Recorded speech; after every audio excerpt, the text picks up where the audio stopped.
Garrett, unemployment up, employers pulling back on hiring. It's not a good picture for a White House right now. How's the administration responding this morning? Yeah, on a no formal statement from the White House yet, a lot of the president's allies in the Republican Party have tried to point to the broader health of the overall economy as a way of downplaying these numbers. But just a short time ago, one of the president's top economic advisors acknowledged that these numbers are troubling, particularly the downward revisions in previous months' job data that was released today. Take a listen. The downward revisions to May and June are not great. A lot of that was due to quirks of a statistical process called seasonal adjustment, about 60% of it due to changing seasonal factors and things like incorrectly capturing teachers. But what that means is that most of those jobs will appear in other months of the year. Some of it is due to our border policies. So some of that you hear the White House basically trying to blame this on technical quirks of how the jobs data is calculated. I'm not an economist, but the idea that seasonality somehow is changing from year to year or teachers' schedules are changing from year to year, I don't know entirely pass muster. Anna, the White House, I think, is likely to be on the defensive about this for the rest of the day. Anna, what do these job numbers signal to you? Yeah, so it was kind of an ugly report this month, much weaker than expected. Those revisions erasing the gains that we had seen earlier. I mean, another notable thing is that the United States is month after month, it seems, shedding manufacturing jobs. And so this is one of the goals of President Trump's tariffs, to revive manufacturing. But it seems like, tariffs are raising costs of inputs for factories. They are raising prices, and that can slow economic growth. So I think what we're seeing with this report is really the first evidence of these tariffs hitting the economy. And we've seen that in other numbers, inflation numbers as well. That's something that many economists expect to kind of build and become more obvious over time. Diane, what kind of pressure could this create for the White House and for Jerome Powell? Well, this is really a hard report for the Federal Reserve, especially with the two dissents that we saw at the July meeting. The one thing that Chris Waller was consistently concerned about, which I had empathy for, was the narrow margin of error in the labor market. We had three sectors that were essentially the three pillars holding up this stool on job gains since June of 2023. That was state and local government hiring, leisure and hospitality, and the healthcare and social assistance. Now we're down to one leg, and a one-legged stool does not stand for long. And that is what the Federal Reserve is currently going to be worried about, is this combination of factors. This is something they forecast, a mild bout of stagflation. So far, it's not increased the unemployment rate because we've actually lowered the threshold on what is needed to keep the unemployment rate at 4.2%.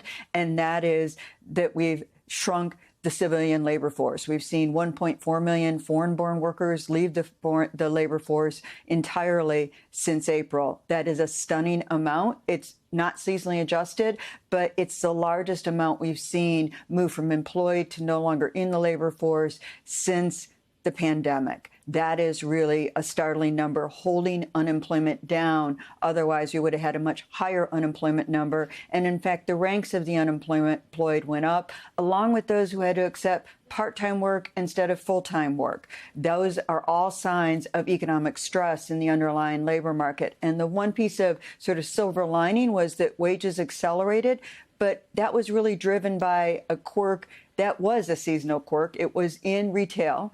And what we saw was a lot of minimum wages went through in the month of July that bumped up retail wages, but also that's not something they seasonally adjust for, these minimum wage hikes. And so it was an outsized hike. It was 1.2% in 1 month in retail, which is going to be reversed in the month of August. Well, you explain why all this is significant. And Anna, I was thinking about how just a couple days ago, I think it was Howard Lutnick who was taking a victory lap when the GDP number came out at 3% and was saying this is Trump's economy. And yet whenever anything negative has happened economically, President Trump has blamed Biden. Does Trump own these jobs numbers? Yeah, I mean, it's a complicated question, right? So the economy is a big place, and typically presidents, both Democrats and Republicans alike, have less influence over it than you might think. It's got its own energy that persists from administration to administration. But I do think that, the president is making just dramatic and remarkable changes to trade and economic policy these days, as Diane was mentioning with immigration, as I was talking about with tariffs. And we really are starting to see some of the ramifications of that spill into growth and into inflation. It will certainly become more obvious in the months to come. And the U.S. economy is still a pretty resilient place. But yes, I think it is rapidly becoming the president's economy. Garrett, you spoke to the president last night about the new tariffs. So let's talk about where things stand this morning. How many countries actually have deals? Which countries don't? And what are the expectations from the White House about what happens now? Yeah, on the dictionary definition of deals, only about 10 countries have something in place that both sides have agreed to. Much of the rest of the world has some kind of temporary arrangement in place or a unilateral tariff level set by the White House. Many of those smaller trading partners at or around 10%. That'll be kind of the stock in place. The revenue from these tariffs won't even start to be collected, at least the new ones, for another week or so. And the president made clear that he's still open to hearing offers from other countries that could come to him about lowering trade barriers or doing what we've seen from Japan, South Korea, the EU, to invest more in the United States or to make commitments to buy things like American oil and gas. Anna, we've talked about this before, but the president loves the idea of tariffs as a tool, as a way to compel action from foreign governments. And in our conversation, he was very clearly pleased with the manner in which he's been able to get all of these different concessions from governments around the world, and that his phone is available for other leaders who want to call and make an offer. Anna, the tariffs have been all over the board. It's hard to make sense of a lot of the moves, like the military dictatorship of Myanmar having basically the same tariff rate as Switzerland. But if you're an American business, you mostly just care about your bottom line. As these tariffs go into effect, do businesses have clarity on the details? So, no, there still is a lot that the government needs to explain. So, for example, there is often the government has been talking about a higher tariff rate for products made in countries that have a certain amount of Chinese content in it. To prevent goods from China from being routed around the world into the United States. We still don't know what that percentage that is. The administration has said that they will share that in about a week. There are a lot of other uncertainties about the fine print of these trade agreements, and we've often seen disagreements between the United States and foreign countries about what exactly was in that agreement. And then just the playing field has been shifting so dramatically for companies. So I've been talking to business owners who have been trying to deal with it. Some have been trying to bring in products ahead of the tariffs or just paused their shipments altogether. But it is a very confusing, kind of difficult landscape for companies that depend on either overseas supplies or overseas customers. Diane, 90 deals in 90 days ended up being less than a dozen deals in 120 days. Some countries went from 1 or 2% to 10 to 50% tariff rates. So which key goods will be most impacted here and when?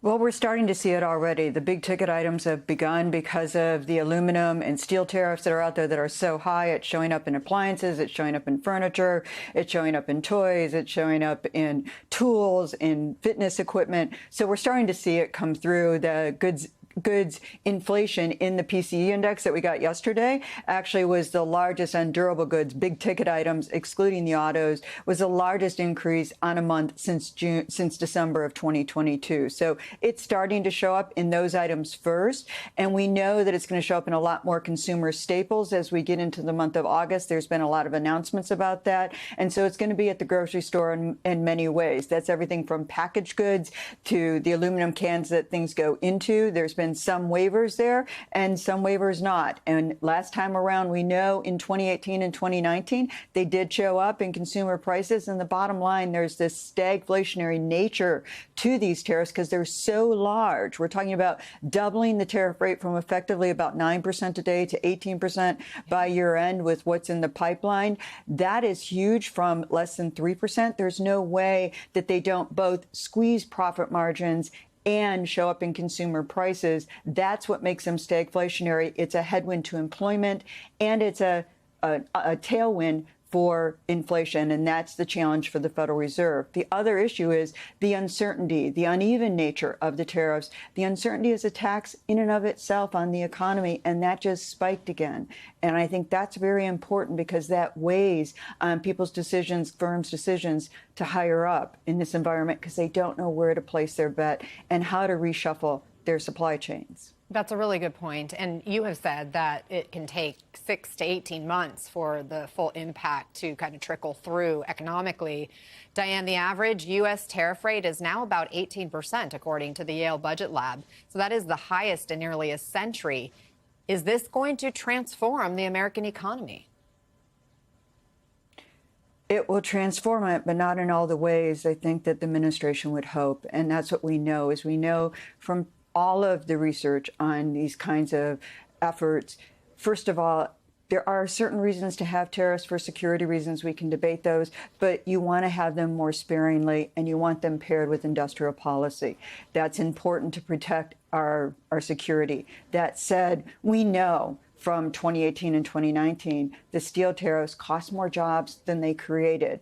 They cost, for every 1,000 jobs they created in steel, 75,000 lost in manufacturing overall because of higher input costs. You can't just flip the switch on factories overnight.